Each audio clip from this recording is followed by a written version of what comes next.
وقت ہوا ہے ہمارے شبے کا ازالہ، اور شبے کا ازالہ کچھ یوں ہیں کہ جیسا کہ احادیث مبارکہ میں آتا ہے کہ حضرت عمر رضی اللہ عنہ جس راستے پر چلتے ہیں اس راستے سے شیطان ہٹ جاتا ہے، جبکہ حضرت صلی اللہ علیہ وسلم کے بارے میں ایسا کہیں نہیں سنا کہ شیطان آپ کو دیکھ کر آپ کے راستے سے ہٹ گیا ہو، جبکہ دراصل صلی اللہ علیہ وسلم کا مقام تو حضرت عمر رضی اللہ عنہ سے کہیں زیادہ اور کہیں بلند اور کہیں افضل ہے، تو حضرت ایسا کیوں ہے؟ اچھا کیا فرمائیں گے آپ؟ اچھا نقطہ اٹھایا. پہلی بات تو یہ کہ وہ ہٹ تو وہ جاتا ہے جی جو آتا ہو، جی تو مطلب آتا ہے پھر ہٹتا ہے نا.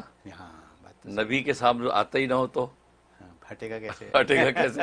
ہٹے گا وہ جو آئے. جی نبی کا مقام اتنا علی کہ وہاں آتا ہی نہیں، اس کو ہٹنے کی ضرورت ہی نہیں. ہاں وہاں آتا تو ہے پھر اب ہٹتا ہے، اس کی جو بھی اللہ تعالیٰ نے ان کو شان دی. جی ٹھیک ہے نا. اس سے نبی پاک صلی اللہ علیہ وسلم کا مقام تو اونچا ہی رہا، ہاں. بلکہ نہ صرف نبی پاک صلی اللہ علیہ وسلم کے سامنے آتا نہیں کہ آیا بھی ہے تو مسلمان ہو گیا. اچھا. خود حدیث میں نبی پاک صلی اللہ علیہ وسلم فرمایا کہ ہر شخص کے ساتھ ایک فرشتہ ہوتا ہے، ایک شیطان ہوتا ہے. جی فرشتہ اس کو خیر کی دعوت دیتا ہے، شیطان شر کی دعوت دیتا ہے. جی حضرت عائشہ صدیقہ رضی اللہ تعالیٰ عنہ نے سوال کیا، یا رسول اللہ صلی اللہ علیہ وسلم کیا آپ کے ساتھ بھی وہ فرشتہ اور شیطان لگا ہوا ہے؟ آپ فرمایا ہاں میرے ساتھ بھی شیطان لگا تھا، لیکن وہ میری صحبت کی وجہ سے مسلمان ہو گئے. اچھا. مطلب نبی پاک صلی اللہ علیہ وسلم کو اتنا اونچا مقام، وہ ہٹتا تو کیا، وہ سامنے آیا تو اسلام قبول کرے، مسلمان ہو گیا. ولیکن اسلم فرمایا کہ لیکن وہ مسلمان ہو گیا، میرا فرمانبردار ہو گیا، لہذا مجھے بھی وہ نیکی اور خیری کی تعلیم دیتا، کوئی دوسری بات نہیں کرتا. تو نبی پاک صلی اللہ علیہ وسلم کی نظر کیمیا اثر کا تو عالم ہی ہے، شیطان فرشتہ بن جاتا ہے بھائی. تو حضرت عمر کے ہاں تو شیطان بھاگ جاتا ہے، تو یہاں شیطان ہی فرشتہ بن جاتا ہے. سبحان تو اللہ. آپ کی شان کیا ہے. سبحان ٹھیک ہے اللہ. نا. اور پھر دوسری بات یہ ہے کہ اس کا افضل اور غیر افضل سے تعلق نہیں ہے. اگر افضل غیر افضل سے تعلق ہو تو دیکھو آپ جنات سے ڈرتے ہیں، فرشتوں سے نہیں ڈرتے. جی آپ جنات سے ڈرتے، فرشتوں سے نہیں ڈرتے، جبکہ فرشتے افضل ہیں جنات سے. ٹھیک ہے نا. آپ غیر افضل سے ڈر رہے ہیں اور افضل سے ڈر نہیں رہے. یا اسی طرح محافظوں سے انسان ڈرتا ہے، بادشاہ سے نہیں ڈرتا. یا ایک پولیس مین سے ڈرتا ہے، ڈی آئی جی سے نہیں ڈرتا. ڈی آئی جی کے تو قریب جا کے اپنی فریاد لے کے گھستا ہے، پولیس والے سے ڈرتا ہے. تو حالانکہ جبکہ ڈی آئی جی کا یا آئی جی کا مقام تو پولیس والے سے زیادہ ہے. سیکورٹی گارڈ کا مقام تو اس سے وہ کہتے ہیں نا کہ وہ اس مخدوم سے زیادہ نہیں ہے، مخدوم کا زیادہ، لیکن مخدوم سے انسان نہیں ڈرتا لیکن اس سے ڈرتا ہے. یا اسی طریقے سے انسان جو ہے حاکم سے ڈرتا نہیں ہے لیکن جلاد سے ڈرتا ہے. تو حالانکہ جبکہ حاکم تو افضل اس سے. تو معلوم ہے کہ اس کا تعلق افضل غیر افضل سے نہیں، ڈرنے کا تعلق اس کا تعلق اختیارات سے ہے، کہ جس کو جتنے کلی اختیارات ہیں نا اس سے انسان ڈرتا نہیں ہے. جس کو سارے آپشنز پہ عمل کرنے کا اختیار ہے اس سے انسان ڈرتا نہیں، کیونکہ اس کو رحم کی بھی توقع ہوتی ہے. اگرچہ اس پر وہ مار پیٹ بھی اگر کر سکتا ہے، لیکن اس میں رحم کی بھی اگر توقع ہے، آدمی اس سے اس کا خوف کم ہو جاتا ہے. ایون ابلیس کو دیکھو، ابلیس نے اللہ میاں سے بحث کی جب آدم علیہ السلام کا پتلا بنا. اللہ میاں کو اس کو پتا ہے کہ اللہ تو کلی اختیارات ہیں. اللہ سے بحث کی، انا خیر منہ، میں سجدہ نہیں کرتا، میں اس سے بہتر ہوں. خلقتنی من نار وخلقتہ من طین، تو نے مجھے آگ سے پیدا کیا، اس کو تو نے مٹی سے پیدا کیا. اللہ سے آرگومنٹ کر، اس کو ڈرنا چاہیے تھا نا. اس لیے نہیں ڈر رہا، اس کو پتا اللہ کو کلی اختیارات ہیں، معاف کرنے کے بھی اختیارات ہیں اور ہلاک کرنے کے بھی اختیارات ہیں. لہٰذا معافی والا جو گوشہ ہے نا وہ تھوڑا سا آپ کو بے باک کر دیتا کہ نہیں یہ معاف بھی کر سکتا ہے. اس لیے عام سودا سلف جب لینے جاتے ہیں، اب ایک عام جو ہوتا ہے وہ کیا کہ ورکر، وہ کہتے ہیں یہ چیز اتنے کی ہے، کہ یار کوئی ڈسکاؤنٹ نہیں جی، سوری میں نہیں کر سکتا. اچھا تمہارا باس کہاں ہے، باس سے بات کراؤ. کیوں جاتے ہیں؟ وہ اختیارات کی وجہ سے کہ اور اس کو اختیارات ہیں، ہو سکتا ہے ڈسکاؤنٹ کر دے، یہ نہیں کر. تو گویا کہ معلوم ہے کہ آپ اس کی وجہ وہاں جا رہے ہیں. تو معلوم ہے کہ جہاں اختیارات کلی ہوتے ہیں، زیادہ ہوتے ہیں، وہاں آپ کو ترحم اور شفقت کی امید ہوتی ہے، وہاں آپ کے اندر بے باکی پیدا ہو جاتی ہے، وہاں آپ ڈرتے نہیں.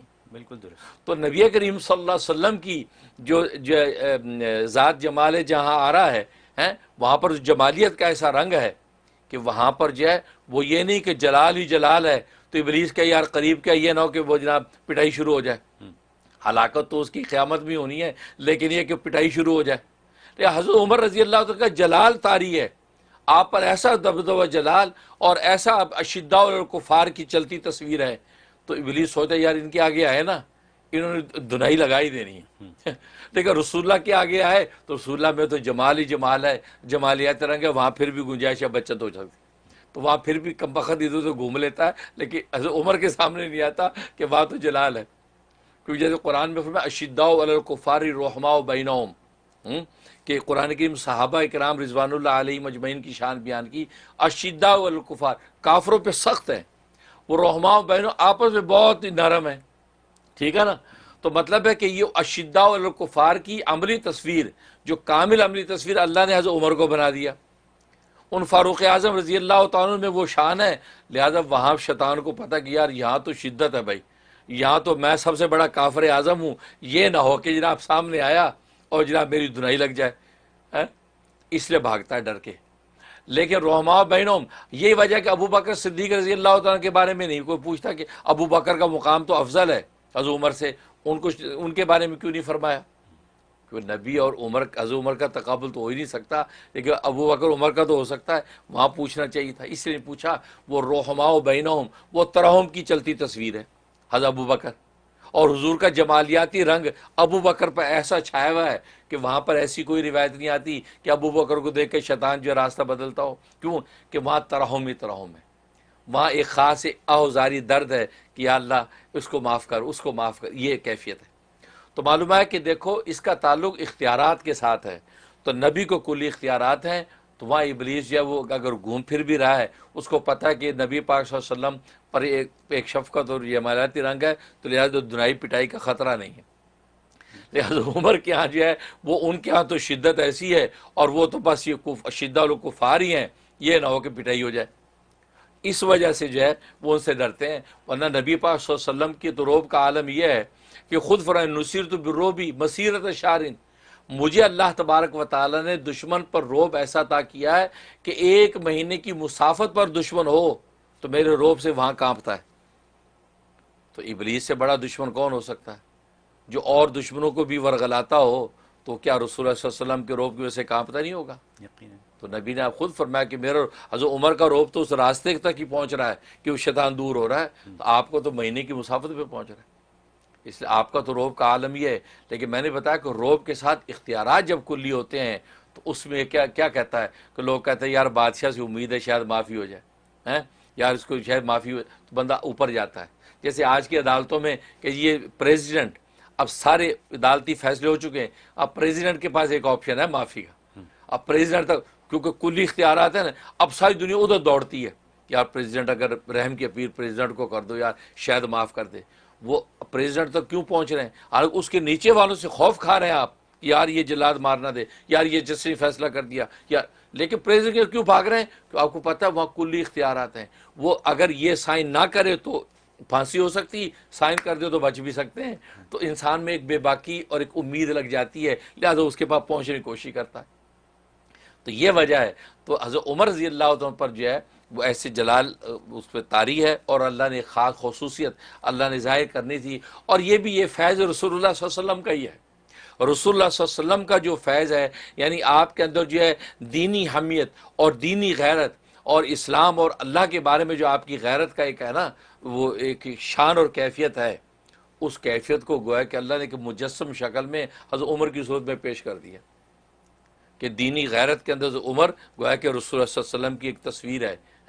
لہٰذا ایسی غیرت کی تصویر کہ چلتی پھرتی مشاہداتی انسان دیکھتا ہے کہ وہ بالکل اس میں کفر اسلام میں کوئی فرق نہیں، وہ کوئی کمپرومائز نہیں کرتے، بلکہ فاروق ہیں الفارق بین الحق والباطل. آپ نے فاروق اعظم کی خطاب دیا. تو رسول صلی اللہ علیہ وسلم کی یہ صحابہ کرام جو ہیں آپ صلی اللہ علیہ وسلم کی صفات ہی کی چلتی پھرتی تصویریں ہیں. حضرت ابو بکر جو ہے وہ ایک جو صداقت کی تصویر نظر آتی ہیں. حضرت عمر جو ہے وہ جو عدالت کی تصویر نظر آتے ہیں. عثمان غنی جو ہے سخاوت کی تصویر نظر آتی ہے. حضرت علی رضی اللہ تعالیٰ عنہ کرم اللہ وجہہ وہ شجاعت کی تصویر نظر آتی ہیں. تو گویا کہ یہ سارے فیضان جو رسول اللہ کے سینہ انور سے نکلے ہیں. لہٰذا یہ نہیں کہہ سکتے کہ خدا نہ خاصا حضرت عمر حضور سے افضل ہو گئے، شیطان بھاگ جاتا ہے، ہٹ جاتا ہے. تو میں تو یہ کہتا ہوں ہٹتا تو وہ جو آتا ہو، اس کا کہ ہم آتا ہی نہ ہو تو ہاں تو آپ کا مقام اتنا اونچا ہے. بہت خوب، سبحان اللہ، ویری ویری گڈ ایکسپلینیشن. مطلب آپ نے جو بات کی یہ عام ذہن میں آتی ہاں نہیں بالکل ہے، لیکن اب آ گئی ہے. سمجھ میں آ گئی، صحیح بات. بہت شکریہ. کالم کا